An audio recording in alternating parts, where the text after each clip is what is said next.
Grabando. Darío, segundo podcast con Daniel Reisbeck. Muy exitoso el primero, muy exitoso. Oíste, o sea, pero tremendamente exitoso. Yo no sabía que a la gente le iba a calar tanto ese tema, pues es que nosotros siempre lo venimos diciendo desde varios episodios, reducir el tamaño del Estado, pero lo que más me impresiona, y por qué no hablamos un poquito de eso, hombre, Daniel, y luego hacemos la introducción de los otros que están aquí co-hosting, que son repetidos como Nico Fernández. Una de las cosas que más nos impresionó fue que a los 7 días la gente empezó a reescribir y a darle una interpretación al artículo, lo cual me parece magnífico, así sea equivocado, pero lo otro que vi después es que te terminaste, y no puedes confirmar, te terminaste uniendo a la campaña de Abelardo o qué pasó a raíz pues, de ese podcast. Pues justamente, no, y de acuerdo que fue impresionante de cierta manera, pues porque el documento estaba ahí, lo había publicado un par de meses antes y lo descubrió Darío, y a raíz de eso ustedes dijeron, creo que los dos, que por qué no me estaban llamando de las campañas, y de repente a los 2 días me empezaron a escribir de una cantidad de campañas.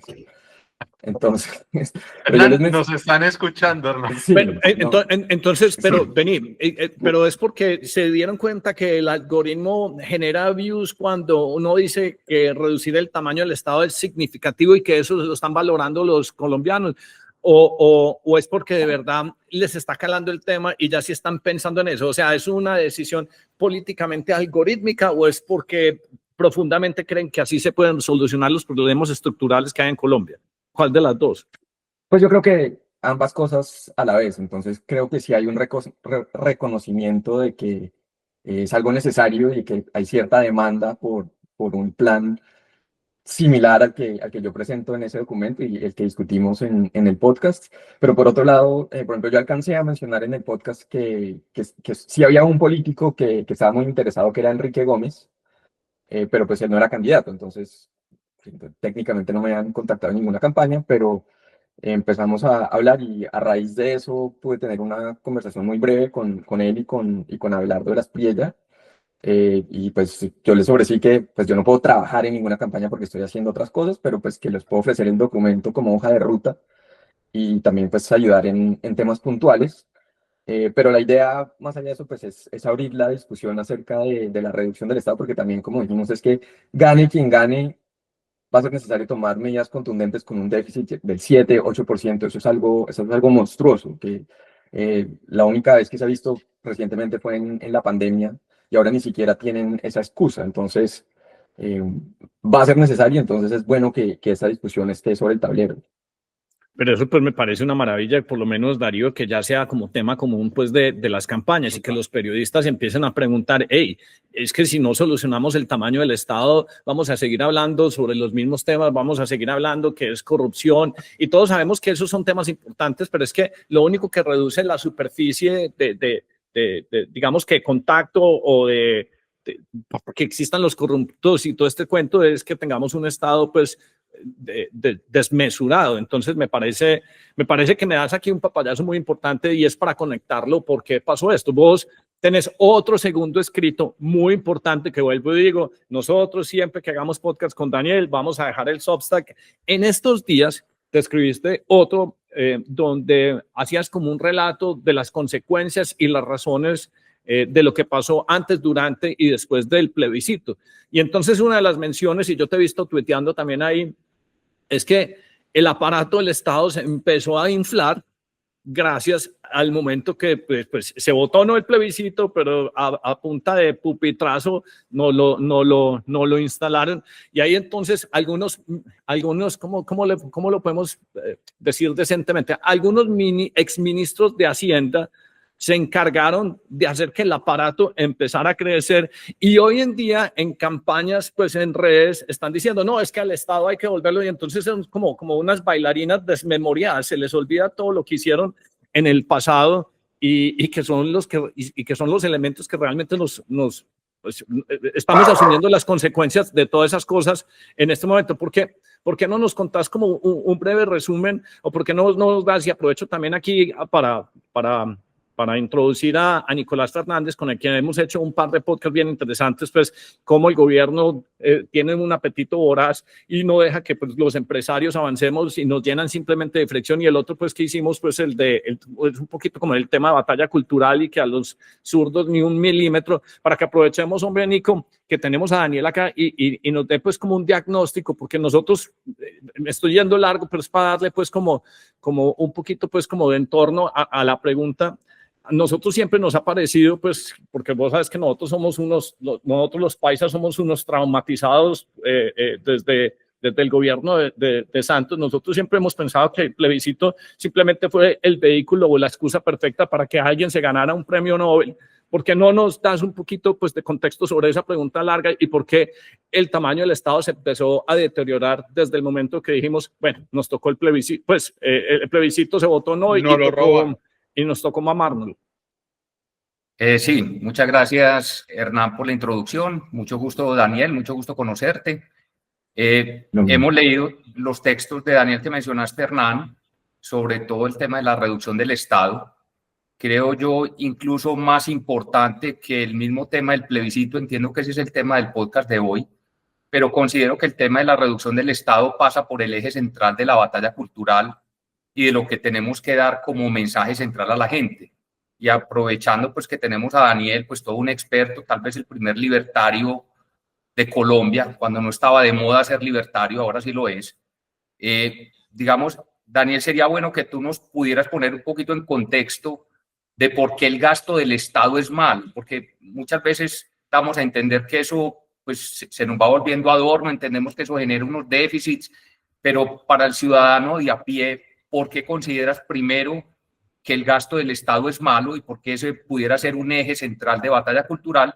Y ya entrando en el plebiscito, pues yo hice un comentario en el chat de 10AM, Hernán, y es que yo considero que el plebiscito es útil para la batalla política, pero yo no lo considero útil para la batalla cultural, porque nos desvía de conversaciones más fundamentales y más sensatas, más de primeros principios, como lo llamás vos, porque considero que el plebiscito, mal que bien, y acá es donde viene pues mi argumento central, de todas maneras, independiente del resultado, evidentemente ganó el no, pero ganó primero por un estrecho margen, segundo con una asistencia, una abstención altísima en ese ejercicio, y segundo, puede que se haya ganado, pero institucionalmente Santos fue muy hábil y logró blindar internacionalmente y también con los otros dos poderes del poder público acá en Colombia, tanto con sentencias de la Corte como con la refrendación posterior con el Congreso.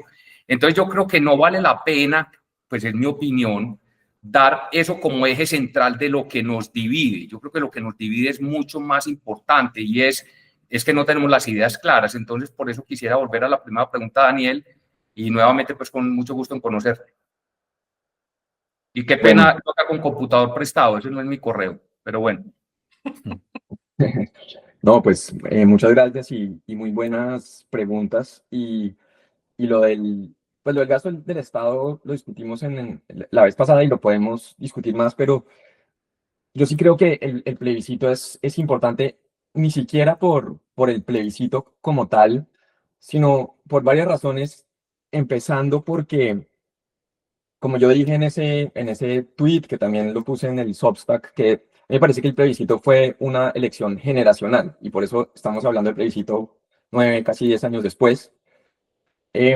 Y para mí lo impactante, porque yo tomé parte como parte, digamos, de la campaña del no era parte oficial de una campaña inscrita, sino simplemente una especie de vocero no oficial, porque eso fue interesante. Inclusive, pues yo no era ni he sido parte del Centro Democrático y realmente en ese momento el único partido que estaba haciendo oposición al sí era el Centro Democrático y pues no eran mayoría en el Congreso y obviamente, y esto es lo importante, es que no era solamente una campaña del gobierno a favor del sí, sino a mí lo que me impresionó en la medida que me invitaban a debates y a entrevistas y a foros en universidades y este tipo de cosas, era que todo el establecimiento mediático, periodístico y por supuesto que académico estaban martillando la línea del sí muy fuertemente, pero muy fuertemente.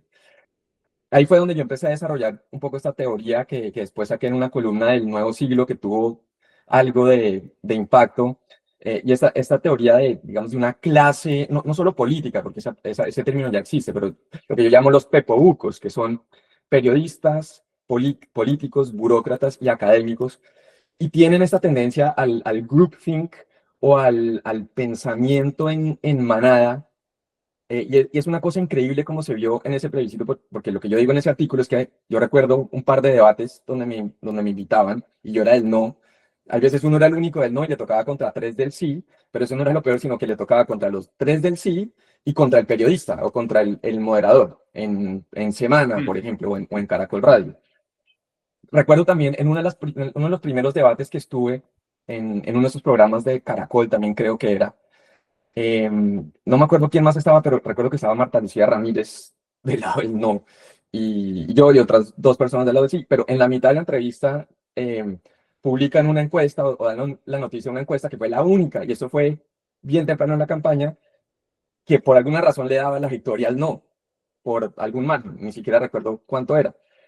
Y, y el resto del programa ni siquiera fue un debate, sino que empezaron a llamar a otros periodistas, vacas sagradas del periodismo, a sepultar la encuesta, diciendo que eso no era válido por todo tipo de supuestos errores de metodología y demás. Entonces, y de ahí en adelante, ninguna encuesta dio la victoria del no, que por lo menos que yo recuerdo. Es que era abrumador lo que iba a ser la victoria del sí, y lo impresionante era, digamos, este consenso de que cualquier persona que se opusiera al acuerdo que hizo Santos con las FARC, no solo que no estaba de acuerdo por razones que podían ser válidas o no, sino que era un guerrerista, sino que quería la guerra. Y eso fue lo que me impactó a mí, porque y por eso me parece que es relevante en este momento, sobre todo cuando hay candidatos presidenciales que estaban de ese lado y ahora de alguna manera reconocen el fracaso que fue ese acuerdo, el gran responsable de la violencia que está viviendo Colombia hoy en día, y de alguna manera tratan de minimizar su rol en ese gobierno o tratar de pretender como si su posición frente al plebiscito no importa. Que bueno, cualquier persona comete un error, no hay ningún problema, y sobre todo si lo reconoce, pero a mí lo que me molesta es decir, no, yo hice videos, hice campaña a favor del sí, pero en realidad voté no. Eso me parece que no tiene ninguna presentación. Y también pienso que lo que yo digo ahí es el tema de la virtud política, es decir, como decías tú, Nicolás, creo que ser libertario cuando no estaba de moda, eso tiene algún valor en la política, igual como ustedes que son inversionistas, es decir, el valor de invertir en Tesla o en Palantir no es invertir cuando la acción subió 300, 400% y ya todo el mundo, el mercado la descubrió, pues igual puede subir mucho más, sin duda, no hay que dejar de invertir por eso. Pero el valor realmente está en reconocer estas oportunidades de mercado cuando se va en contra de la corriente. Y creo que en la política hay un elemento similar. Entonces, el valor en ese momento era muy, muy difícil oponerse al sí. Era muy, muy difícil. Entonces, yo recuerdo que yo ese día ni siquiera quería ir a votar porque todas las encuestas decían que íbamos a perder 70-30, 60-40. Entonces, fui más o menos por saludo a la bandera. Entonces, cuando al par de horas, cuando empezaron a salir noticias de que él no iba ganando, eso fue algo impresionante, fue algo sin precedentes, creo que en la historia reciente de Colombia, electoral. Y también creo que eso lo podemos abrir para la discusión, pero lo esencial para mí es que, bueno, lo dejo ahí y después les doy para no monopolizar tanto, pero, es que pero no, puedes monopolizar todo lo que quieras, pero a medida que vas hablando, y Darío, uno la ventaja después de tener años es que uno tiene diferentes horizontes de tiempo como para tomarse unas observaciones más largas, pero una de las cosas que uno se puede hacer como paralelos es que la gente es como más premovilización de la paz que los resultados efectivos de la paz. Me explico. Vos, por ejemplo, sí, este cuento de Hamas, Palestina, Israel, eso todo el mundo quiere estar en una marcha, pero sale alguien como Trump que nunca ha escrito o dicho, hey, estoy haciendo campaña por la paz, sino que va y hace un acuerdo y organiza esa vaina en un fin de semana porque el yerno fue y voló a todos los países del Medio Oriente, se sentó y les dijimos y así. Y cuando el resultado es efectivo, todos aquellos que eran las personas más vocales, ¿cómo los llamas vos? Pepobucos, esos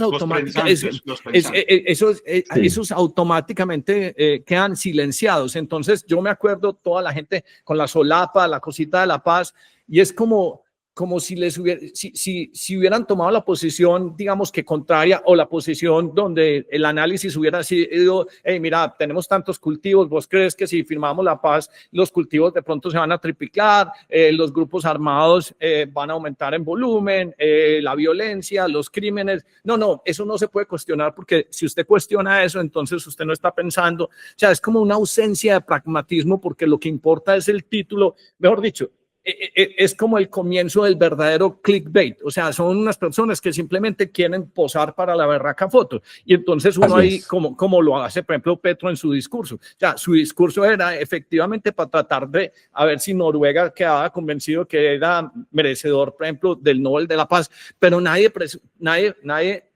piensa, como decís vos en las acciones, no, es que yo estoy dispuesto a pasarme este valle de muerte, o de, digamos, que es estático, donde no hay price discovery para llegar a ese 300%, que en este caso de nosotros pues sería, hombre, vos te imaginas este país, si él no hubiera pasado, ¿cuál sería, digamos, que la prosperidad económica? ¿Cómo estarían las normas? ¿Cómo estaría el gasto del Estado?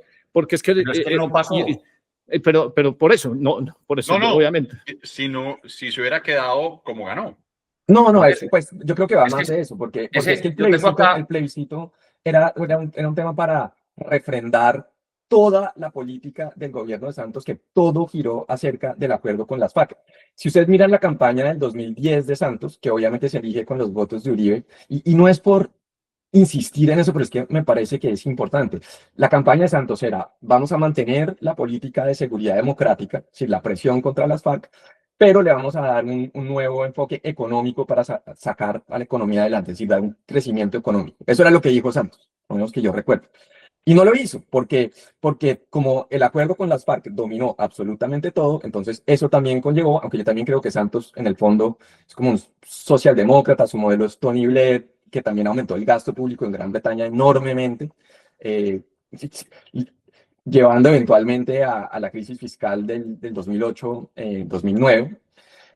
Pero entonces, no es solo un tema del plebiscito. Entonces, yo creo que la pregunta histórica es, ¿qué hubiera pasado si en el 2010 hubiera llegado un gobernante que hubiera mantenido la presión contra las FARC y hubiera concentrado en, digamos, desregular la economía, bajar impuestos? Yo creo que estaríamos con el PIB per cápita duplicado, por lo menos, hoy en día. Y yo creo que eso es lo que tenemos que hacer, porque eso también mencioné el otro día, es que el PIB per cápita en Colombia está estancado hace 10 años, hace una década. Entonces, es cero crecimiento económico en verdad, porque el 1%, 2% anual no significa nada.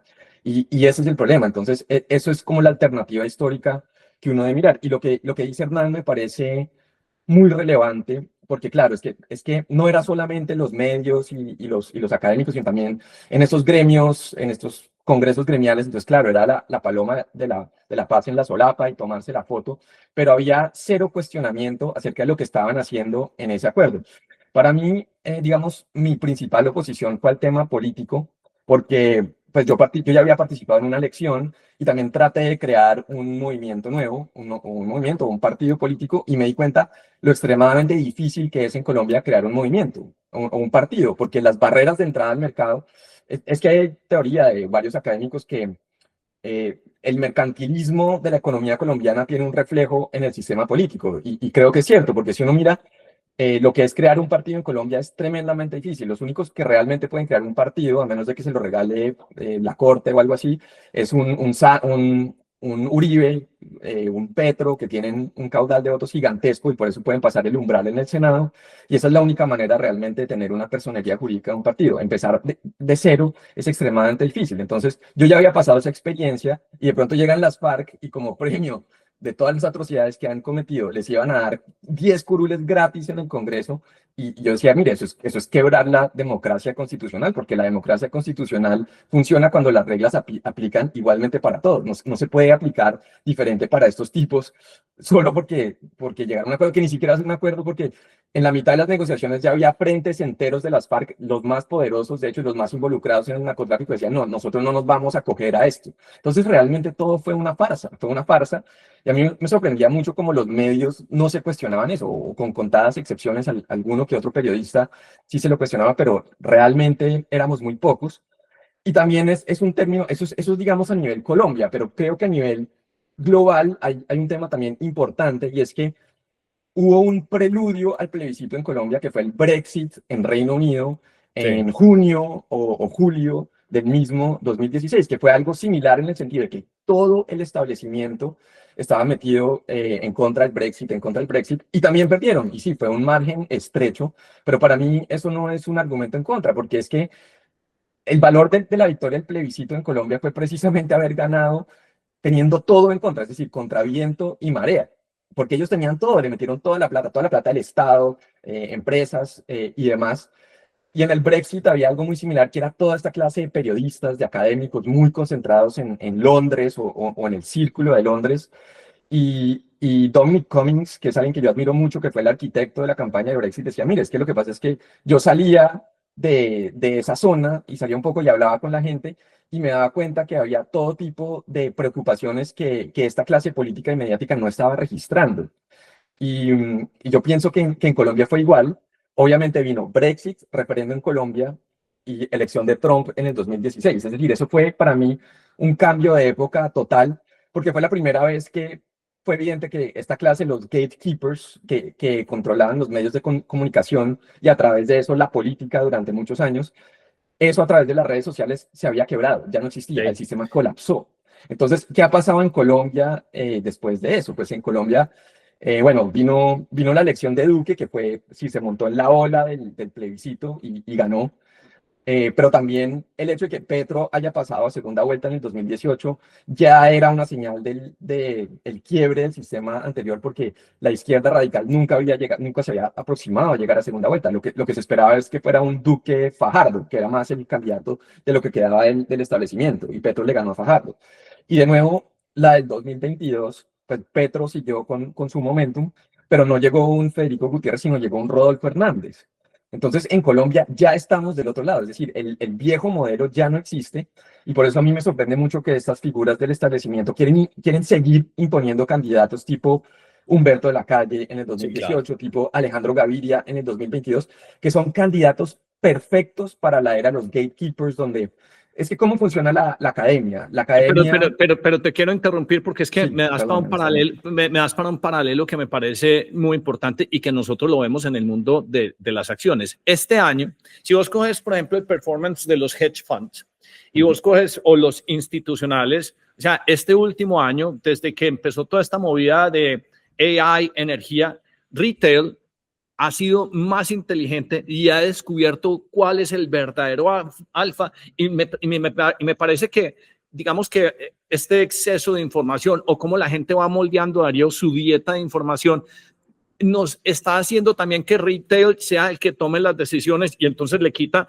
el gatekeeper político. Es para mí el equivalente al institucional hedge fund manager, que llegan y dicen, es que la mayoría, por ejemplo, en este momento están llegando y diciendo, no, es que estamos en una burbuja de AI, pero es porque no han ganado plata, porque retail descubrió Palantir primero, retail descubrió primero Tesla, retail descubrió Solana, Bitcoin, todas estas cosas, porque retail está a la misma distancia de la información y simplemente con un computador, con un agente puede empezar a tomar sus decisiones. Te quería interrumpir porque es que ese paralelo, pero es que en economía pasa lo mismo en política.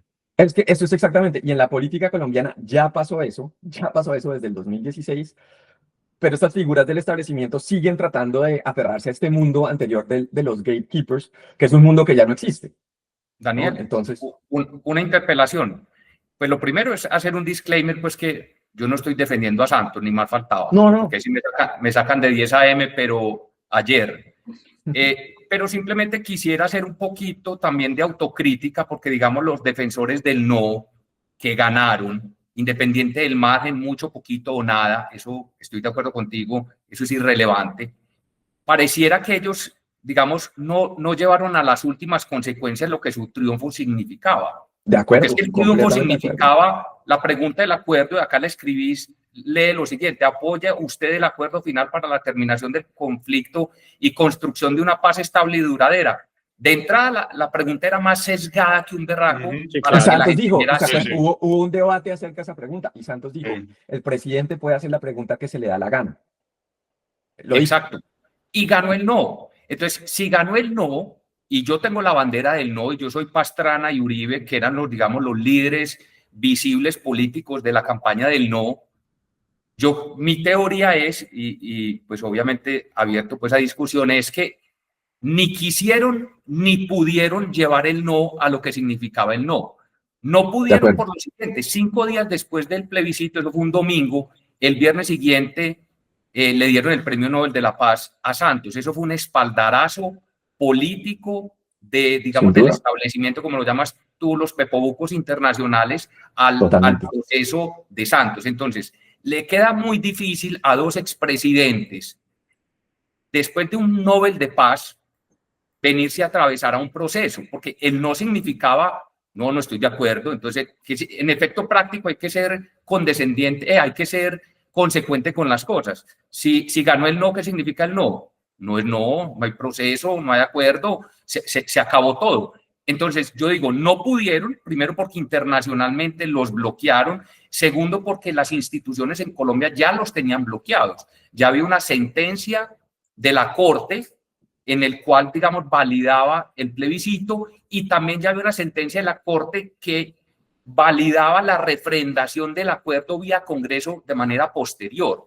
Entonces, los tenía Santos muy hábilmente, los bloqueó. Entonces, Santos y Pastrana y Uribe no pudieron, y yo creo que en el fondo tampoco quisieron, porque políticamente es más rentable decir, me robaron el plebiscito, así haberlo implementado el no, porque imagínense donde en ese momento estábamos en una tregua, una tregua con las FARC, y las FARC hábilmente, después de que ganó el no sé si se acuerdan, volvió y digamos, alargó la tregua, digamos, le dio un poquito de oxígeno a Santos en ese momento tan difícil para él. Entonces, ¿cuál es mi teoría? Mi teoría es, a nadie le convenía implementar el no en lo que el no significaba. Entonces te pregunto, tú que fuiste de la campaña del no, digamos, ¿tiene validez lo que estoy diciendo o no? No, sí, yo creo que tienes razón en todos tus puntos. Ahora, yo no estaba dentro yo simplemente era alguien que invitaban a debates y yo iba. Lo único, digamos, institucional que tuve fue a un par de debates. Yo sí hablaba con Pacho Santos. Pacho Santos me dijo, ¿por qué no va a un foro universitario? Creo que en la Universidad Central en Bogotá. Y yo fui. Y de hecho me impresionó porque yo pensaba que la reacción de los estudiantes iba a ser muy hostil frente a mis argumentos, y la verdad no lo fue. No es que, digamos, ganamos el debate 80-20, pero después uno nota, la gente se le acerca y le, oiga, no había pensado en esto, usted tiene razón en esto. Entonces, pero yo no era parte oficial de la campaña. Ahora, ¿qué fue lo que yo dije? La noche del plebiscito. ¿Qué pasó en Gran Bretaña? Porque es que, de nuevo, el plebiscito era, primero que todo, no era necesario. Santos mismo lo ha admitido. Él ganó la reelección con el tema del acuerdo. Entonces, él dijo que quería hacer el plebiscito porque lo había prometido, pero no era necesario. Él lo podía pasar a través del Congreso. Entonces, para mí el tema fundamental, pese a todo lo que dices, que tiene razón de las instituciones, es que Santos tomó la decisión de tomar un asunto que se podía tramitar a través de la democracia representativa, que es lo que tenemos, sí, a través del Congreso, y él decidió convertirlo en un asunto de democracia directa, que es un plebiscito. ¿No? Pero ¿Por qué? ¿Brand awareness o por qué? ¿Por qué? Por brand awareness, pues... Sí, exacto. Bueno, por las razones que sea, pero el punto es que él decidió convertirlo en un asunto de democracia directa, nadie más, fue él. Cuando pierde el plebiscito en contra de todas las expectativas, que se vio la sorpresa, ese día se vio, es que tenían la fiesta lista en el Tequendama, ¿no? Ese día, sí, lo que yo hice, porque yo en ese momento simplemente era un periodista, yo escribí un artículo diciendo, Santos tiene que renunciar. ¿Qué pasó en el Brexit? ¿Qué pasó cuando David Cameron pierde las elecciones, pierde el Brexit? Renuncia inmediatamente. ¿Renuncia? Porque le estaba apostando todo su legado, todo su prestigio al referendo. Y además, como él dijo, yo no estoy de acuerdo, entonces yo no quiero estar en la implementación de esto porque no creo que sea algo bueno. Y eso, me parece que eso es algo por lo menos consistente y honorable. Que entiendo que Santos estaba muy golpeado y el que lo convenció de que siguiera y de que lo metiera de otra manera fue su hermano Enrique. Creo que el mismo Enrique Santos lo ha dicho en una entrevista, por lo menos en una. Entonces,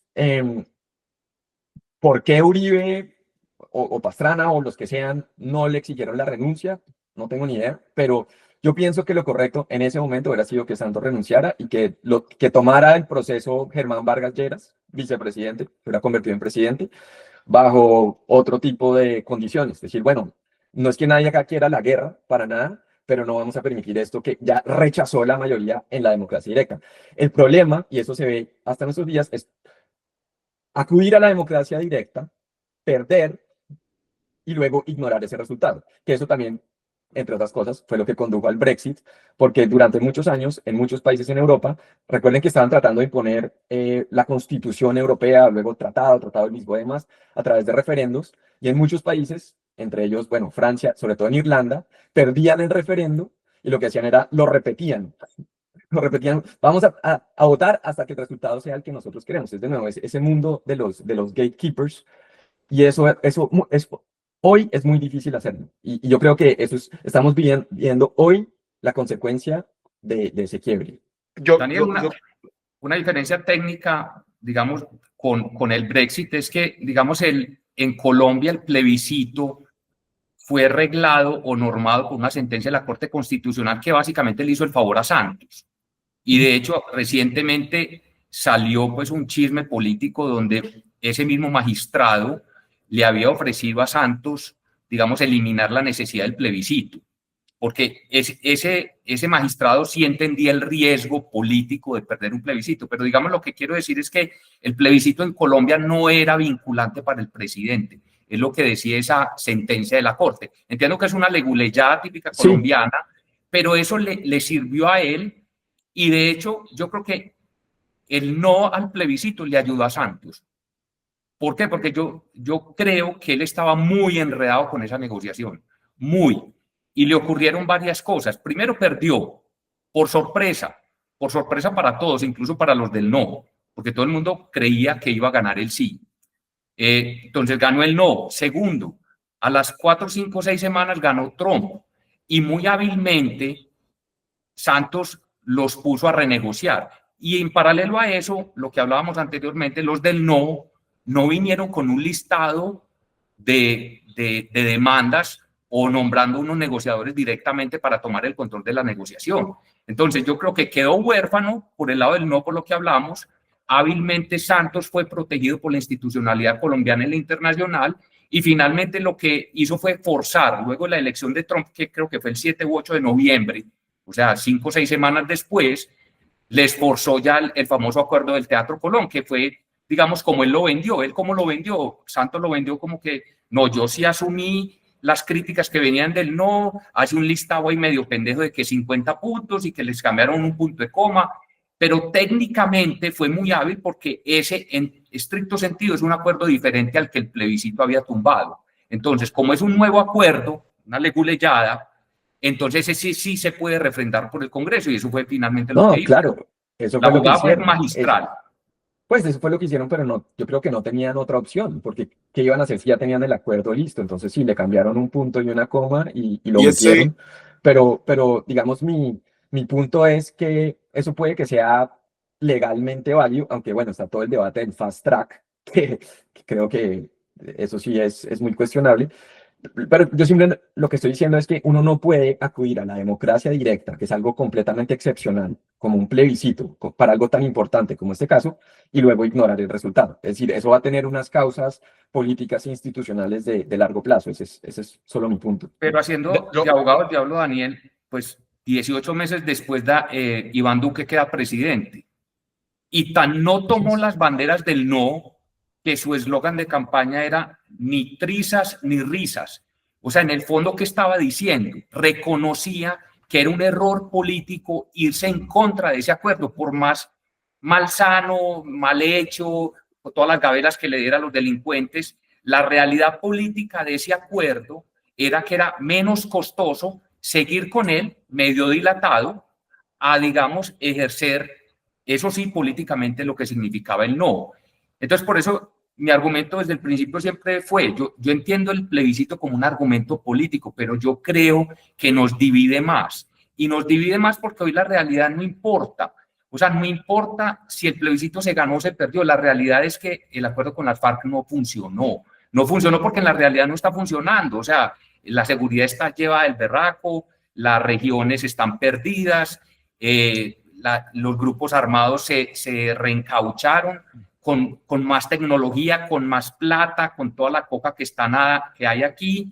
Entonces yo diría, pues, pero yo creo que eso es muy importante. En la lucha por el lado cultural, porque ahí sí creo yo que tenemos mucha oportunidad de unir gente que incluso haya votado por el sí en el 2016, o mucha gente que simplemente ni siquiera salió a votar. Entonces, yo sí veo como el plebiscito, te entiendo perfectamente en el contexto del 2016 lo que significa, lo potente que significa, digamos, un mandato desde el punto de vista de democracia directa, pero en la realidad de hoy yo veo más potente otras ideas y otros mensajes. Creo que esto incluso le da una oportunidad a la izquierda a retomar esas banderas de que de este lado somos unos guerreristas, que lo que nos interesa es la muerte, etcétera.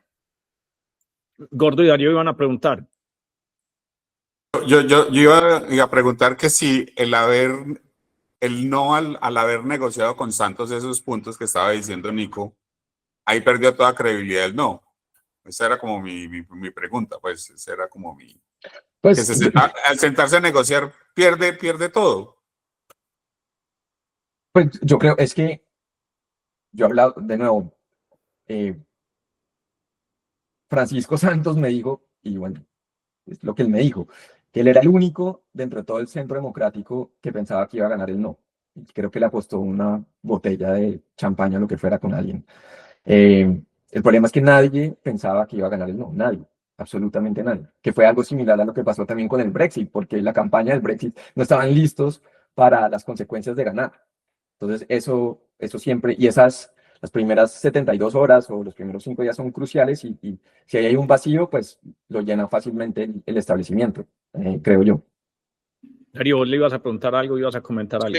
Sí, Daniel, a ver, si estamos en el mundo de la inteligencia artificial donde el contexto es súper importante, yo soy muy creyente del que el contexto es la historia. Tú nos estás diciendo que en la historia pasó algo que nos está trayendo al presente, pero de pronto grafícanos y píntanos mejor qué es lo que nos está ocurriendo hoy que se detonó en ese momento del principio, que es lo que está tratando de decir. Darío, esa es buena pregunta. También entendiendo lo que está diciendo, es que yo entiendo el punto de Nico, porque es que si nosotros nos volvemos como unos especie de diagnosticadores, entonces nos va a pasar lo que está diciendo Nicolás, es que estos lo están cogiendo por el ángulo guerrerista y es que estos nunca van a querer la paz. Para mí sí me parece, Nico, muy importante que podamos medir las consecuencias de las malas decisiones o de las malas acciones. O sea, cuáles fueron los resultados o qué estamos viviendo hoy simplemente por no haber acatado el no o por haber tomado esa apuesta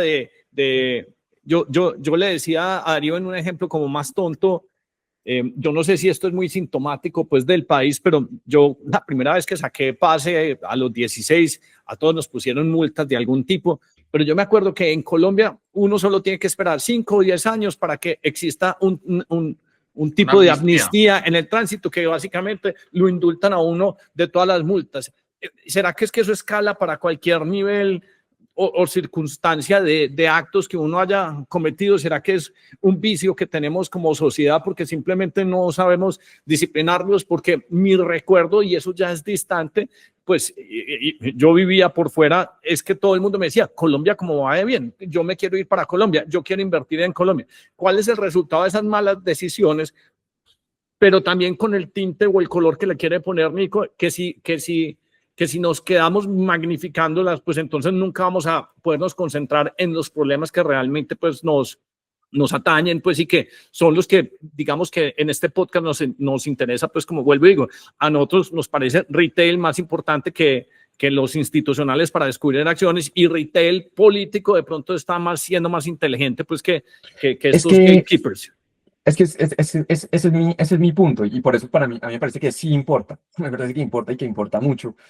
Y es precisamente eso, es que cómo puede ser, y es muy relacionado, por ejemplo, a la elección de Petro, entre otras cosas, porque si se dice, no, pues las FARC van a pasar de la guerrilla narcotraficante al Congreso, pues entonces, ¿por qué no tener un presidente que fue guerrillero? Es decir, es el mensaje que se manda, pero mucho más allá de eso, y la razón por la cual creo que es relevante es, si este cuento, digamos el cuento de retail versus institucionales en inversiones en Colombia, en política, es un poco como los PhDs académicos de los Andes y la Nacional versus las tías uribistas, ¿no? Entonces, las tías uribistas decían, no, mire, esas fueron las que votaron por el no, y las que votaron en contra de Petro.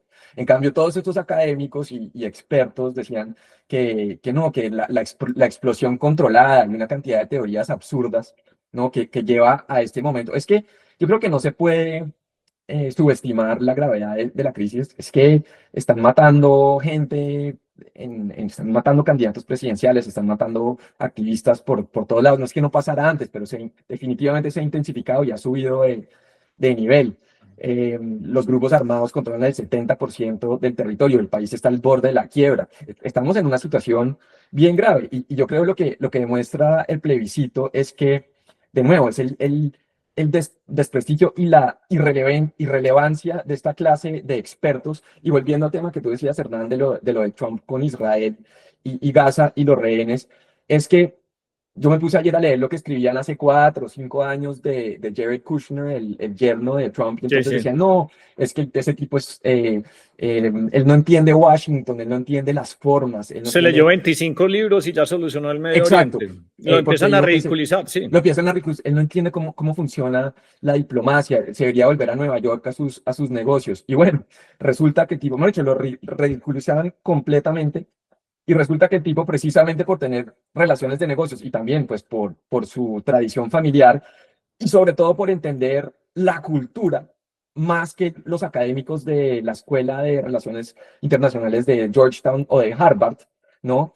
El tipo entendió varias cosas. Primero que todo, tenía buenas relaciones en varios países de Cercano Oriente y también entendía, al parecer, algo de la cultura que no entendían los PhDs en Washington, y es que y que además es justo, eso se ha dicho también.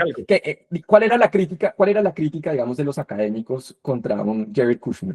Que es puro nepotismo porque es el esposo de Ivanka y no demás, que no tiene ninguna cualificación, que es un inepto. Al parecer, ¿qué fue lo que pasó? Que en la cultura de los árabes, básicamente una cultura tribal y muy jerárquica, hasta el día de hoy, ellos reconocen el poder de las relaciones familiares, el hecho de que precisamente tenía una relación familiar con Trump y que Trump es una figura fuerte que ellos respetan, a diferencia de un Biden o un Obama o una Kamala, ¿no? Y eso fue la clave, al parecer fue la clave de todo. Entonces fue completamente en contra de lo que decía, digamos, la clase de expertos. Y yo veo muchos paralelos con Colombia porque ahora, digamos, la retórica es que no se puede confiar en los outsiders, pero hay que volver a los expertos. Y los expertos eran los mismos que nos metieron el acuerdo con las FARC y hace unos años también decían que no era tan grave votar por Petro. Entonces, a mí me parece que es muy relevante. Se llama Alejandro y se apellida Gaviria. Pero para mí es un símbolo. Él representa toda una clase de gente que decía prácticamente lo mismo. Entonces a mí me parece que es muy relevante en ese sentido, de nuevo, de la época en la que estamos, porque es que se puede tener las mejores intenciones, y yo no dudo que mucha gente que votó por ese acuerdo, no sé tantos santos, pero mucha gente que votó por ese acuerdo tenía buenas intenciones, pero es que uno no puede juzgar las políticas por las intenciones, sino por los resultados. Es decir, claro, ¿qué trajo resultados? Los expertos de formas impecables que fracasaron durante 50 años en el Cercano Oriente, o lo que hizo Trump, que critican por su falta de educación y demás, y lo que hizo en 3-4 meses para llegar a un acuerdo de paz real. Entonces, a mí me parece que ese es el quid del asunto. Daniel, yo considero que, digamos, sí, un aprendizaje sí muy importante del plebiscito es, digamos, desde el punto de vista cultural lo que nos enseña, y es el riesgo moral. Es decir, ser delincuente paga. Yo creo que hacia allá es hacia donde tenemos que tratar de llevar la conversación de las ideas.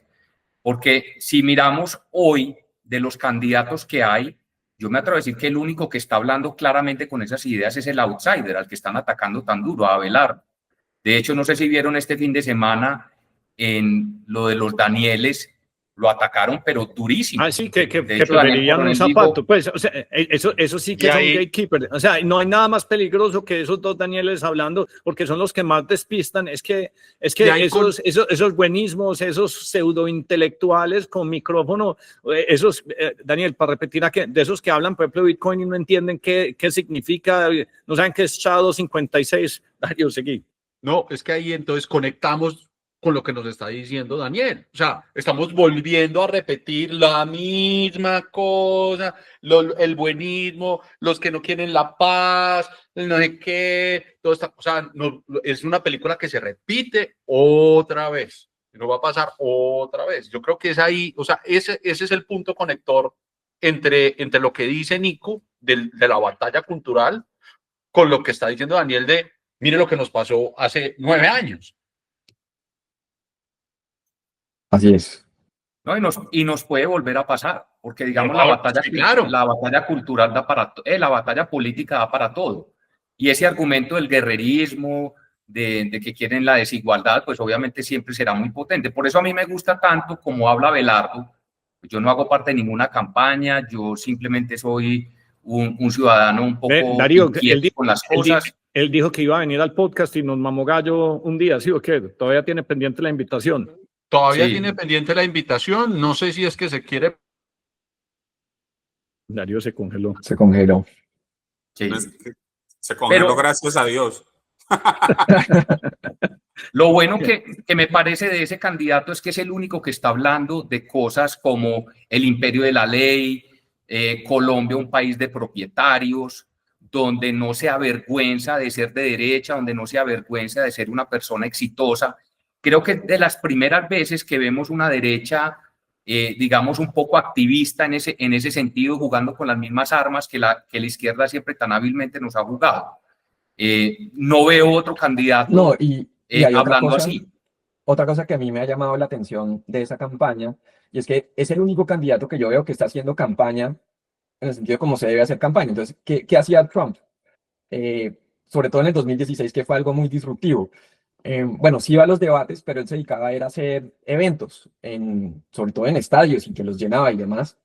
¿Y cuál es el valor de un evento hoy en día? Pues que todo el mundo en un estadio tiene un celular y con el celular lo está grabando, está tomando fotos, y entonces uno hace un evento con, no sé, 10.000 personas y eso se replica X número de veces. Y mientras que los otros candidatos no estaban haciendo eso, estaban haciendo una campaña mucho más tradicional. Yo lo que veo hoy es que veo a un candidato que está haciendo precisamente eso. Bueno, no sé si está llenando estadios, pero veo que llena foros y, digamos, recintos. Y los demás candidatos lo veo yendo a unos foros gremiales que no le importan a nadie. Y ellos piensan que eso es hacer campaña, y hoy en día eso no es hacer campaña. O el hacker de atención que uno asesinó a Susar y hacer mini clips pues para que lo comenten y le digan y está convencido que eso es viral. Ese es el que más preocupación me da a mí de todos. Pues no me gusta mencionar el nombre para que no se expanda en los algoritmos, pero dejémoslo pues en ese punto. Entonces, ¿te está gustando lo que estás viendo pues desde el punto de vista pues de batalla cultural y pues, eso que hacen los estadios y aprovechar pues que llena un evento con 5.000, con 500 personas y que todos crean el contenido? Me parece muy relevante porque nuevamente el punto que veníamos diciendo, esta gente entiende que los gatekeepers ya no son relevantes y que las decisiones se van tomando detrás de los algoritmos donde la gente puede tener algún tipo de conexión, donde la gente como que le hablen normal. Yo creo que hay veces lo que más ha gustado del podcast es que somos amigos comentando en muchas ocasiones cosas que no somos expertos, y por eso te tenemos que llamar a vos para que nos expliques y nos desgloses el plebiscito, o que nos digas, hey, mira, son tantos ministerios o tantos bajo el Poder Ejecutivo están tantos cargos o tantos puestos y se pueden reducir en 80. Eso es fascinante que alguien lo haya pensado y que uno después lo pueda, digamos, que ventilar. O como hicimos, hombre, Daniel, el episodio que salió antes de vos, o que salió la semana pasada, fue el que hicimos con Jerome. O sea, uno sentarse a hablar con una persona que a los 16 años por obligación le tocó entender el sistema de pensiones. Entonces, bueno, te imaginas los comentarios como son de positivos. Obviamente hay un porcentaje que dice que una niña, que eso es el comentario tradicional del periodismo, una niña de 18 no tiene por qué estar comentando sobre las pensiones, consúltenle a los expertos. ¿A qué se parece eso? Exactamente a las bobadas que nos dicen en la W, en Blue Radio, en la FM o en todos estos congresos. ¿Qué Sí, decir, Nico? no. No, dale, Daniel. No, que muy en línea con lo que estás diciendo y algo que se me olvidó mencionar la vez pasada cuando hablamos de Hayek y estos autores es que para mí, lo que más me gusta de Hayek son los ensayos, que algunos son bastante cortos, y hay uno excelente que se llama El uso del conocimiento en la sociedad, y básicamente lo que dice Hayek, o como yo lo interpreto, es que, y que va, digamos, al tema, bueno, de los gatekeepers y por qué a los académicos, a los periodistas les tiende a gustar tanto el socialismo. Exacto. Y es que hay dos tipos de conocimiento. Entonces, un conocimiento que es el que se valora porque es el de los títulos académicos, que es un conocimiento abstracto, y digamos, el premio siempre es peer-reviewed, ¿no? Entonces, estos papers que son peer-reviewed, entonces te lo tienen que aprobar un panel de 3 expertos y después lo publicas y nadie va a leer ese artículo, si acaso lo van a leer 5 o 10 personas. Sobre todo me refiero, entre las ciencias sociales, esto normalmente es así. En las ciencias naturales, obviamente, tiene mucho más valor. Pero entonces ellos están acostumbrados a ese mundo y por eso a ellos les gusta un mundo que sea todo peer-reviewed. Entonces, si el mundo fuera todo peer-reviewed, entonces fácilmente Cárdenas sería el presidente. Pero ¿qué es lo que pasa? Que es que hay otro tipo de conocimiento, y eso es lo que se vio, digamos, en lo de Trump con Gaza, que es lo que Hayek llama el conocimiento de tiempo y lugar, que puede ser, por ejemplo, el conocimiento el ejemplo que él da es de un corredor de finca raíz. Entonces, si es un tipo que no es un PhD o una señora, pero te puede decir, mire, en este barrio compre en esta calle, o no compre en esta calle, o venda a tal precio, lo que sea. Y eso es un conocimiento, pues, muy diferente al conocimiento teórico abstracto, pero muy útil, tremendamente útil. Entre otras cosas, en eso se basa todo el sistema de precios. Todo el sistema de precios se basa, que discutimos también la vez pasada, que es tan importante, y se basa en ese conocimiento de tiempo y lugar, ¿no? Entonces, lo que pasa es que estos gatekeepers, como los que ustedes han mencionado, la tendencia siempre es despreciar el conocimiento de tiempo y lugar, pero el conocimiento de tiempo y lugar es sumamente importante, no solamente en la economía, sino también hemos visto en la política, inclusive en la diplomacia, y así creo que fue que Trump llegó a la razón es que me parece fascinante eso que estás diciendo. Esos gatekeepers hacen eso es porque son los que primero se van a quedar sin camello. Por supuesto. Porque son los que primero sí, porque son. Dani, ¿vos no te acordás que hay un podcast de donde alguien le dice por qué son argentinos que tienen unos podcasts maravillosos, pero dicen, hey, ¿sabes por qué pues la gente que es más idealista o los que se me escapa de la palabra, pero básicamente son los que terminan estudiando filosofía, ciencias, son los que usualmente se ganan 3 veces menos de lo que se gana el otro que estudió ingeniería, cualquier cosa, y entonces son los que son más vocales porque son los que expresan una mayor frustración, y uno como están tan frustrados, son los que más se dedican al adoctrinamiento. Una de las cosas, el gordo le hizo una pregunta buenísima a Jerome, porque ahorita que estabas hablando pues de Hayek y Jerome está vendiendo unos mugs y unas camisetas que dicen básicamente más Hayek, menos Marx.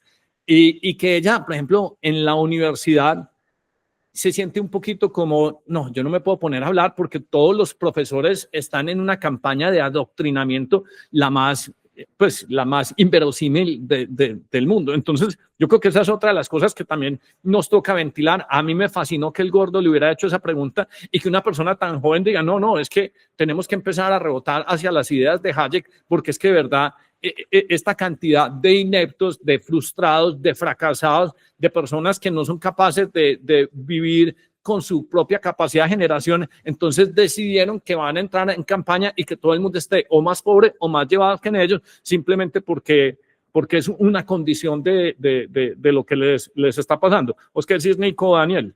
Sí, mira, en línea con lo que decía Daniel de ese escrito de Hayek, ayer estaba oyendo un podcast que estaban tratando de explicar el por qué Trump fue tan efectivo en esta negociación. Y hablaban de una cosa, digamos, similar en el sentido que, digamos, desglosan a las personas en dos tipos, en los gobiernos y en las empresas.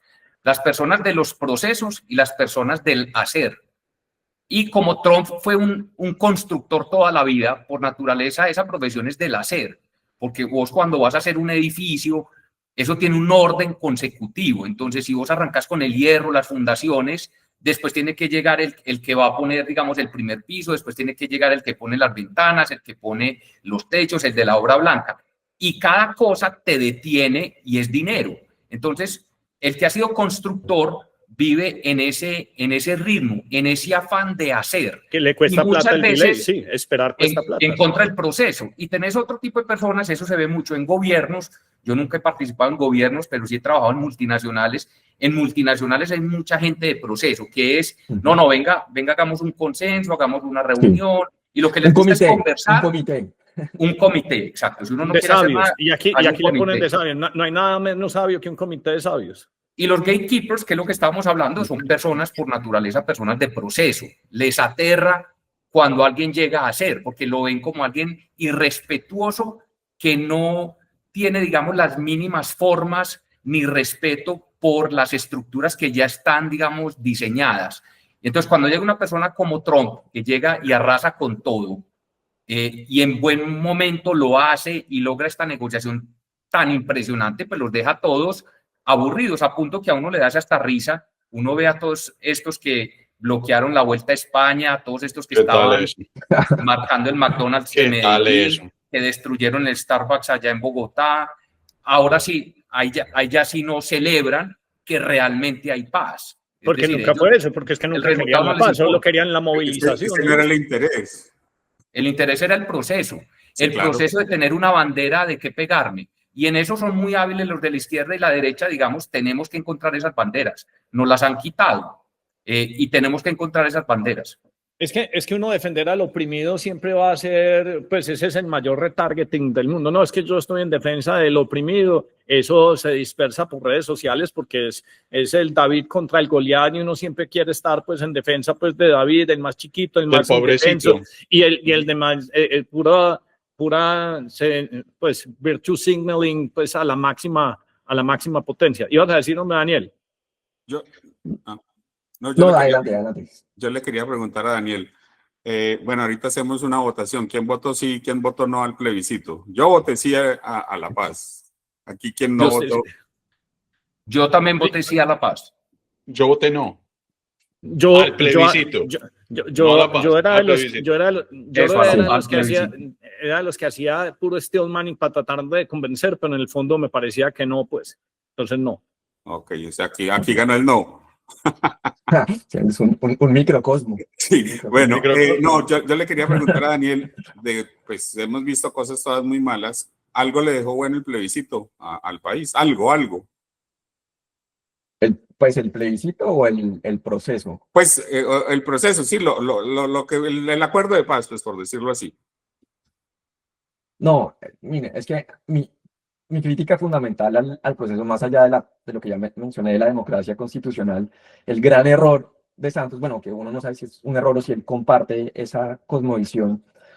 Si ustedes miran los puntos del acuerdo, si ustedes miran el marco del acuerdo, el gran problema fundamental es que aceptaban la visión histórica y la interpretación de las FARC, es decir, de la extrema izquierda, acerca de, digamos, la historia colombiana, por lo menos la historia colombiana de los últimos 70 años.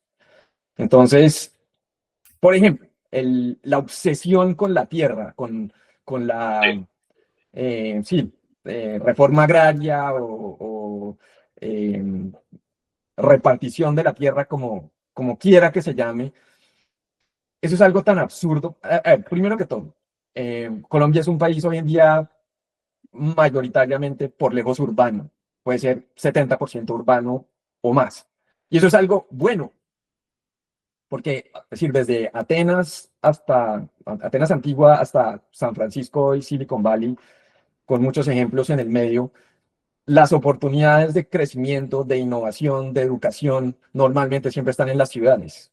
Son urbanas, sí. Son urbanas, es por naturaleza. Es decir, Atenas era un hub comercial, sobre todo por el puerto, y por esa razón se desarrolló también, entre otras cosas, como la primera democracia. Democracia muy diferente a lo que hoy consideramos democracia, por cierto, pero eso es otro tema. Entonces, Colombia es un país completamente urbano, entonces uno dice, algo que está mirando hacia el futuro debería tener eso como principio, pero están mirando algo anacrónico que no tiene nada que ver. El mismo James Robinson, que de cierta manera es de izquierda, es premio Nobel de Economía hace unos años, pero que escribe bastante de Colombia, es conocedor de Colombia. No estoy de acuerdo en todo lo que dice, pero él tiene un artículo magnífico que publicó en El Espectador por allá en el 2014.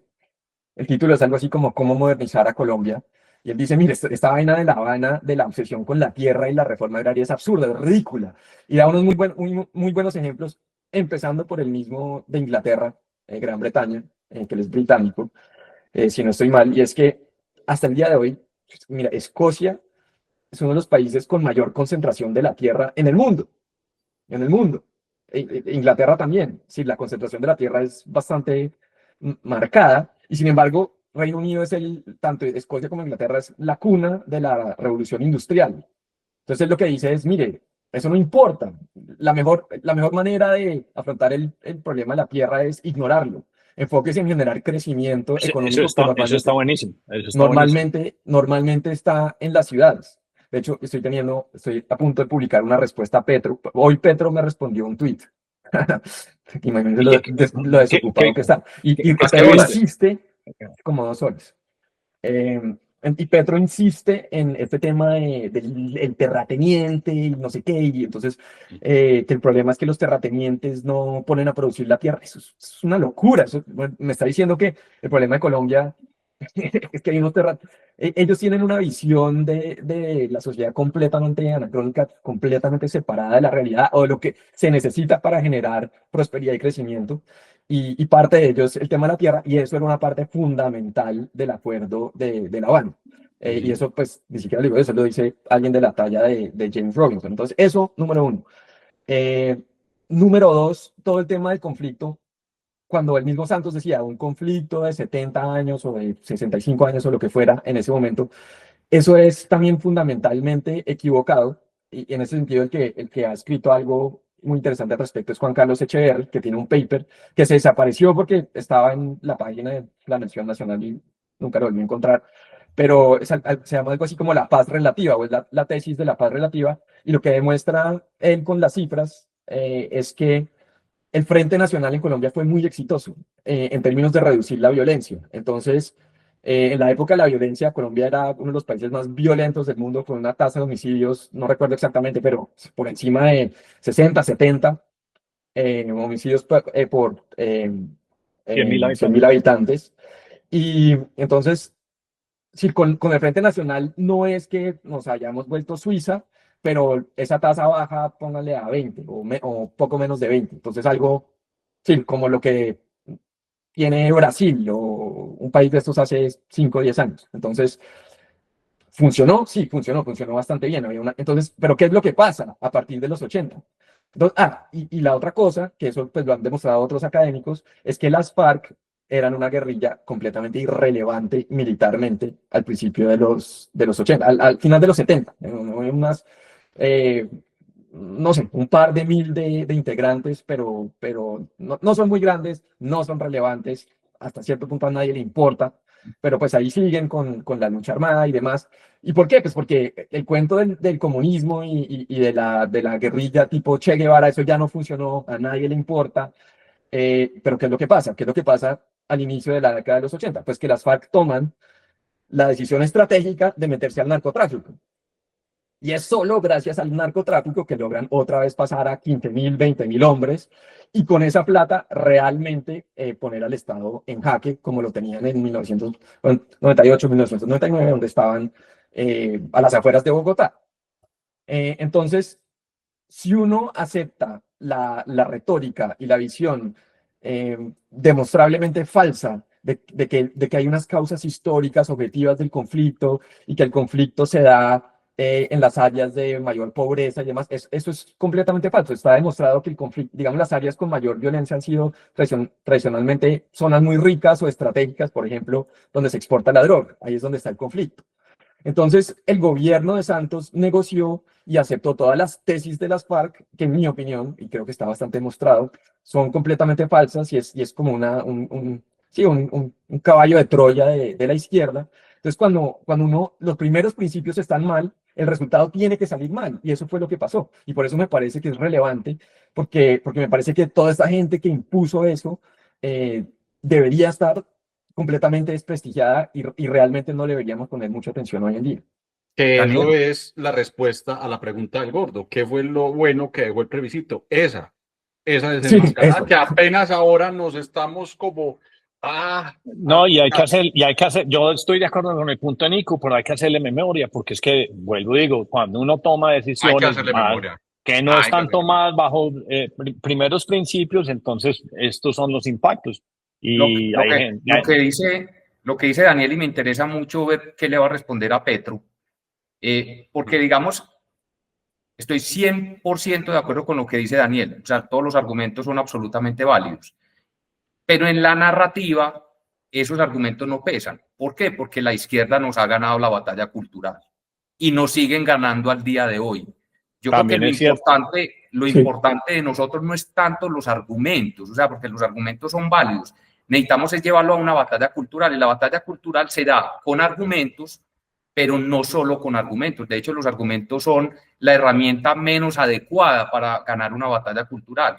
Lo primero No, en son eso los sí estoy referentes. completamente de acuerdo. La Si no izquierda tenemos ganó. referentes, Sí. no vamos a ganar. Por eso me gusta el outsider de ahora, porque digamos, lo podemos cuestionar, porque yo no creo que sea infalible, apenas está comenzando, esto está muy crudo todavía, pero digamos, es uno de los pocos que está hablando los temas que tenemos que hablar. Lo que tú acabaste de decir, Daniel, digamos, el argumento de que el desarrollo se da en las ciudades y no en el campo. Ese es un argumento absolutamente valioso y potente, pero llevado a la batalla cultural, ese argumento así aislado no pega, como que le faltara adhesivo. ¿Y por qué le falta adhesivo? Porque eso tiene que venir dado por voces que sean referentes para la gente. ¿Por qué es tan potente Petro en la batalla cultural?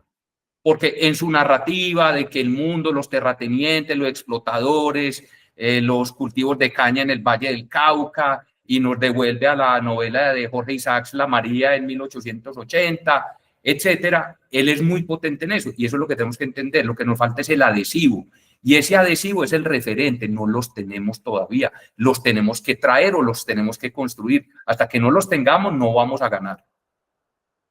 No, estoy completamente de acuerdo. Es decir, es que la narrativa es una cosa y la izquierda, es que lo irónico, que es algo que yo he dicho antes, es que la izquierda, que es tan anticapitalista, ¿no? Sobre todo en América Latina, pero ellos han resultado ser unos maestros del marketing Sí, político, claro. y la derecha, que supuestamente es más eh, amiga de los procesos de mercado, no ha usado bien el marketing. Entonces, algo como tienen los símbolos, ¿no? Como el símbolo del Che Guevara, semejante asesino, pero es un símbolo hasta Palestina es un símbolo, no Palestina, es nuevo. en los campos universitarios en Estados Unidos. Entonces, por supuesto, porque ellos usan eso, todo el tema del sufrimiento, es algo también que pega mucho en culturas como las nuestras, y ellos lo saben aprovechar muy bien. Y hay otro tema que estoy seguro que ustedes ya lo han discutido, y es que, digamos, la izquierda se toma la molestia y también tienen los incentivos de tomarse, por ejemplo, el sistema de educación, que se lo tomó básicamente un sindicato, FECODE, que son los que dominan todo, y tienen una cantidad inmensa de recursos, pero normalmente la gente que está de este lado quiere hacer cosas realmente productivas como crear empresas, invertir, salir adelante, prosperar, sin meterse con el Estado. Entonces, lo que pasa ahí es que pues la izquierda sí llena esos vacíos y se vuelven Claro. parásitos del Estado y terminamos en una situación como la que estamos actualmente. Otra cosa que me gusta tanto de Enrique Gómez como de Adelanto de la Espriella es que son los únicos que se han atrevido y que se están atreviendo a hacer una campaña directamente criticando a FECODE, que, no, Sí. que la derecha normalmente le tiene miedo a ese tipo de debates. Y no solo el tema de referentes, Daniel, sino en algo de lo que estabas diciendo anteriormente. Es decir, la izquierda no se puede dar el lujo de perder. Esa es una gran diferencia. O sea, el costo de perder para ellos es altísimo. En cambio, para la derecha el costo de perder no es tan alto. Pues miremoslo nosotros. Listo, si pierde la derecha, pues entonces todos dicen, no, pues entonces yo vuelvo a mis negocios, yo vuelvo a mi trabajo y ya. Y listo, ese vuelve una anécdota más. Para ellos no. Perder significa perderlo todo. Y como ellos son de la política de la identidad, si ellos pierden, lo pierden todo. Por eso es que tenemos que hallar el punto donde más les duele y pegarle ahí con referentes en el lenguaje que a ellos les duele. Por eso veo tan potente esto que ocurrió este fin de semana con lo del acuerdo en Israel y en Palestina, porque ahí sí les pega donde les duele, porque les tumba el símbolo. Y nosotros tenemos que entender que es que estamos peleando es con símbolos. Esto es una pelea de banderitas y de stickers. Y hasta que no entendamos eso, el argumento técnico, pues sí, sirve de soporte para una conversación más profunda y más larga, pero ahí no es donde vamos a ganar. Vamos a ganar en la banderita. Y no tenemos, yo no veo banderita. No, estoy de acuerdo con lo que dices, pero yo también creo que ellos son unos expertos entonces en cambiar de tema. Entonces, si no les sirve ya lo de Palestina, entonces van a empezar entonces, al Sí, pero parecer, se les debilitó. ahora van a Se hablar les debilitó. ahora van a hablar de los terratenientes, porque es lo que está haciendo Petro hoy. Entonces, bueno, No, seguramente ese va a ser el tema. Entonces, es que cuando uno tiene una visión del mundo que es de suma cero y que siempre se divide entre víctimas y opresores, entonces pues siempre va a haber una víctima en algún lugar. Entonces, si no es Palestina, entonces van a encontrar otra víctima. Entonces, pero en algo que sí difiero ligeramente es que la derecha también es decir, la derecha es muy cercana a la izquierda en Colombia, en el sentido de los partidos que ellos no es que pierdan las elecciones y vuelven al sector privado, ¿no? Ellos están más enchufados que nadie. Es decir, yo lo he visto adentro del Partido Conservador, por ejemplo, por eso a mí se me hacía ridículo los argumentos, de nuevo, de los expertos que decían desde el principio, no, es que Petro no va a poder gobernar porque no va a tener el Congreso, va a tener el Congreso en contra. Y lo primero que hizo Petro fue traer al Partido Conservador y al Partido Liberal a la coalición, ¿no? A mí el Partido Conservador no me sorprendió nada porque yo estaba ahí dentro y yo he visto cómo ellos piensan. Entonces, para mí eso no fue ninguna sorpresa. La única sorpresa es que eventualmente se separaron, pero supongo que no es tanto por ideales, sino porque ven que el viento va para otro lado, entonces se tienen que bajar del barco lo más rápido posible. Entonces, también creo que si bien está bien como concentrarse en esta lucha cultural contra la izquierda y contra los referentes que definitivamente dominan, también creo que hay que hacer un ejercicio de pensar por qué la derecha es como es en Colombia, y la verdad es que no es muy alentador la manera como se han relacionado con el Estado, con la burocracia, inclusive alianzas con ciertos sectores para implementar proteccionismo en vez de más libertad de empresa, que en mi opinión es lo que ha hecho falta en Colombia. Sí, es sino ver pues toda esa derecha institucional creó todo lo que los libertarios atacan y que estoy 100% de acuerdo, el tema de estabilización de precios, que no es más que la institucionalización de carteles improductivos. Eso sí les fascina, esa derecha que tanto daño nos ha hecho, la que Milei llama los empresarios, de eso estamos llenos. Por eso tan interesante que llegue un outsider, que es un empresario, digamos, no de esas élites empresariales, es de provincia, es de la costa. La costa no pone presidente Daniel, yo no sé hace cuánto, 60, 70 años. A menos de que digan que Petro es costeño. Sí, pero pues costeño de Zipaquirá, pues no, eso sí está como difícil. No, de acuerdo, completamente de acuerdo. Ve, Daniel, vos en este momento, pues observando a los gatekeepers, ¿qué crees que los gatekeepers están tratando de convencernos de que viremos hacia dónde? a dónde están dedicando sus esfuerzos? O sea, ¿cuál es la estrategia que están marcando todos los días? Buena Obviamente pregunta. ya discutimos la de los Danieles, Sí. pero ¿a qué le están apostando los gatekeepers? ¿Qué los hace Sí, es creer una buena- que se van a ganar otra palomita, otro premio, una espaldita de un premio Nobel? ¿A qué le están apuntando? Pues yo creo que muchos, sobre todo los de más izquierda, inclusive centro izquierda, están desprestigiados porque apoyaron a Petro o de alguna manera facilitaron su llegada al poder. Entonces esa parte nos quiere hacer creer que no, que se necesita básicamente alguien como Continuidad. Petro, pero no tan desordenado o no tan radical. Alguien, por eso pueden decir, no, es que un Iván Cepeda es mejor porque ese sí Porque trabajaría. madruga. Sí. Que sí, yo la verdad prefiero que Petro se la pase en Twitter todo el día y que no haga nada, porque cuando hace algo es peligrosísimo. Igual como también prefiero que el Congreso no trabaje a que trabaje, porque cada vez que trabaja, básicamente nos suben los impuestos, como supuestamente decía Twain. Pero, y por otro lado están, digamos, los gatekeepers, eh, no sé, más de centro o centro derecha, y ellos quieren un regreso, digamos, al status quo, que dicen, quieren volver a sí, a alguien así como Iván Duque o a un Santos, porque, claro, porque no es la izquierda, pero entonces tienen miedo precisamente del outsider que viene con, digamos, y dice, es que lo que está diciendo Abelardo de las Priella es que quiere reducir el Estado en un 40%. Sí, una cosa es que lo haga o no, pero que llegue alguien con esa retórica, obviamente va a Eso sacudir quita mucho bastante. status quo, sí. Eso quita mucho Exacto, status quo. eso va a sacudir el tablero. Entonces, no, necesitamos a alguien que respete las formas, alguien que sea de este molde como lo que ellos están acostumbrados. Pero de nuevo, eso es un mundo donde eso ya no existe, donde ellos no pueden imponer ese tipo de candidatos si el candidato no es popular. La única excepción, y yo creo que muchos se alegraron de ello, fue la última elección en Canadá donde iba a ganar este tipo, Poliev, más o menos un outsider, pero pues Trump se dedicó a dinamitar la elección, así que Canadá iba a ser el estado número 51, y ganó Carney, que ese sí es el tecnócrata Sí, sí, por non plus especialidad. ultra, exacto. Entonces, yo creo que a muchos les gustaría volver a ese tipo de candidato.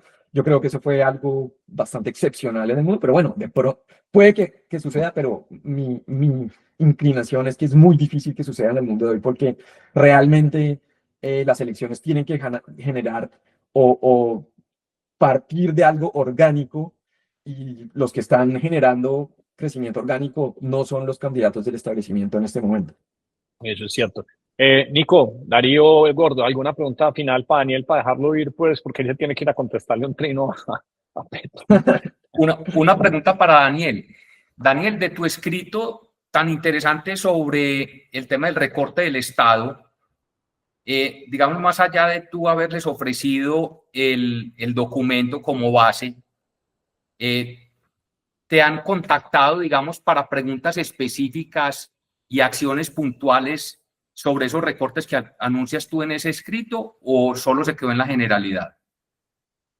No, pues todavía no hemos especificado, como te dije, yo les dije, mire, esta es una hoja de ruta, es que nadie la tiene que implementar al 100%, igual sería bastante difícil, pero para mí el ejercicio simplemente fue ofrecer una alternativa a esta narrativa de que el gasto es inflexible, que no se puede hacer nada, que estamos condenados a tratar de subir el recaudo porque es imposible recortar el Estado. Yo lo que trato de mostrar es, no solamente no es imposible, sino que es posible y de hecho se necesita recortar para que todo sea mucho más eficaz y que funcione y para que alcance la plata, porque uno no puede tener presupuestos como hacen todos los años en el Congreso, que no tienen ninguna conexión con la realidad de los ingresos del Estado. Entonces, eso fue un poco el propósito, y ahí está, digamos, esa hoja de ruta, y es público, es que no es de ninguna campaña. Entonces, el que lo quiera ver, lo puede ver y puede tomar lo que le parezca.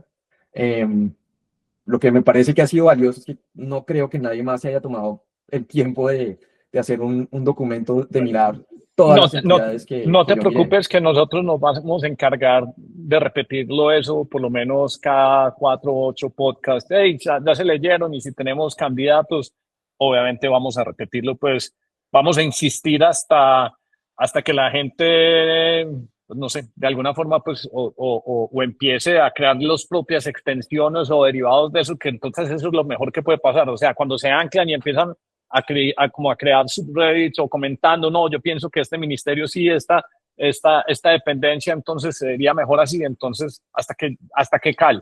Gordo, Darío está con mala conexión. ¿Cuál es tu pregunta? No, realmente nada, pues realmente yo creo que ya está todo muy clarificado Decantado. y muy... ¿Ah? Decantado. Sí, decantado, pues. Muy decantado, muy claro el por qué tanto mal nos hizo ese no habernos parado en la línea con el no. Y me parece que Daniel lo articula muy bien y siempre este formatico largo, Daniel, a mí me parece que vos no te imaginas los comentarios que recibimos cada vez que hacemos un podcast o con vos o con Jerome, porque es que ilustra mucho a la gente sobre un montón de cosas que realmente, pues te digo que son como documentos, el plebiscito, pero es como esos documentos redactados donde solo se puede leer el 20%, pero no hay como estas explicaciones profundas. Y obviamente, pues esto ameritaría otras 2 horas, pero que sí. Alguien que se haya sentado a pensarlo, que conozca detalles, no, y es que ayuda mucho a navegar. Es increíble, Hernán, porque pues yo ya les dije lo mucho que a mí me gusta este formato. Es increíble que cuando los medios tradicionales, que tanto hemos criticado, cuando tratan de hacer, así sea para criticarlo, lo hacen a su manera y es, primero que todo, si le dedican de pronto 30 segundos o un minuto por ahí en un noticiero de estos de radio, y se nota que ni siquiera leen el documento bien, porque entonces el otro día salieron a decir que yo quería eliminar todos los ministerios y solo dejar 6. Y hasta salió en una nota de prensa. Y bueno, me parece, pero si leen el documento yo digo que hay que dejar 7. Y esto lo publican, es que ni siquiera son capaces de leer el documento. Y bueno, yo prefiero que haya 6 a que haya 7, pero a mí lo que me impresiona es la incapacidad de los medios de comunicar de una manera relativamente precisa. Y vuelvo a lo que un día me senté pues, en otro podcast a alegar con Anthony Scaramucci, el secretario de prensa el primero de Trump, donde le decía, es que la gente está tomando sus decisiones para votar, no oyendo a la W, no oyendo a Blue Radio, no oyendo a la FM. Es este formatico largo de 60 minutos, 90 minutos. La misma razón, por eso ganó Trump. Trump generó 2 billones de views en la segunda campaña porque el hijo Barron le dijo, te me vas para donde Joe Rogan, te me vas para donde Tío, te me vas para donde los hermanos estos mellizos boxeadores. Y allá Trump hablaba como un ser normal, donde le preguntaba, hay una pregunta muy charra de Tío,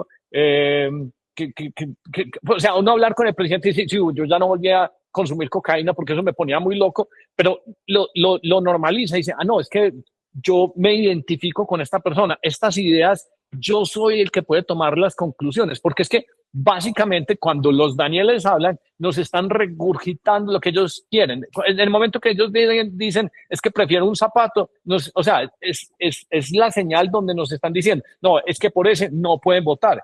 Pura paja, es que es su opinión contra lo que yo me quiero formar como criterio y para eso necesito que me siente con alguien 60 minutos, 90 minutos y que sea yo el que decida, como decido si compro o no una acción, porque finalmente un presidente pues es como el ejecutor CEO de un país, entonces uno tiene que decirlo, entonces el formatico largo es muy importante y téngale mucho miedo, es otra cosa, menos clickbait, o sea, cuando ustedes vean candidatos hackers de atención, sobre todo polemizando y tratando de hacer guerras y que es que la derecha, la izquierda no, aléjese de eso, trate de formarse la opinión simplemente por un concepto largo que usted tenga capacidad de digerir. Eso es como el mensaje final mío.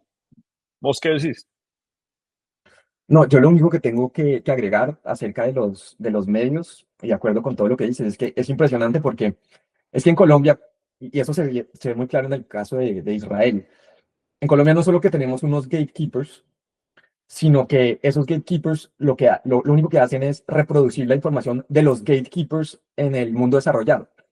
Entonces ellos lo único que hacen es que leen, ellos se informan bien, no, porque solamente leen el New York Times o el Guardian o el País de España o lo que sea. Exacto. Entonces, el gran conocimiento de ellos es reproducir a los mismos gatekeepers, pero de países más ricos, ¿no? Que Entonces, eso es lo que eso es lo así que le llega a la arranca, gente. así arranca la WW, Julito leyendo Sí. lo que dice El País, que es uno, Exacto, exacto. porque le parece lo más cool, es que leo El País, sí, es que Sí. sí, cero criterio propio. Bueno, O sea, hombre, son Daniel, son unos gay.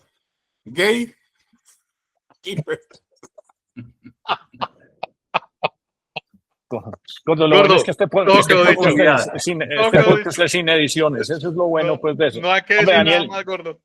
Daniel, muchas gracias, hombre, Nico, No, muchas gracias. Muchas gracias, Daniel, mucho gusto. Hasta que Igualmente, te escriba, Nicolás, mucho gusto. no sé qué te vas a escribir para ver si le hacemos otro podcast, pero aquí leo.substack.com para que lean los escritos pues, de Daniel, que son muy buenos, muy profundos, ilustran mucho y entiende uno un montón de cosas que realmente pues uno no había pensado y en ella. Pero la que más me gusta pues es la del tamaño del Estado, aunque la del plebiscito sí nos muestra por qué estamos mal enrutados en este momento. Entonces, buenísimo, muchas gracias, hombre. Listo. Bueno, un abrazo. Gracias. Chao. Chao, Daniel, gracias. Chao, chao.